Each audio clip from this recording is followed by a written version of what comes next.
sige. Sir Jay, una lang po, kapag ka mo, halimbawa may kumakalat na fake news tungkol sa'yo, ano po ang unang dapat mong gawin at pwede po ba ito i-report sa police? Pwede.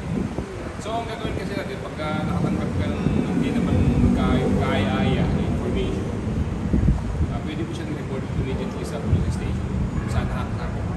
Kasi nga, ang police ngayon ay binigyan na ng kakayanan para mag-imbestiga ng mga kaso. Pero sir, anong kaso ang makakasakop dito? Kung isang individual, pwedeng kasuhan mo siya ng cyber libel or pwede siyang identity theft. Kaya naman yung tinatawag nilang illegal access ng Facebook account.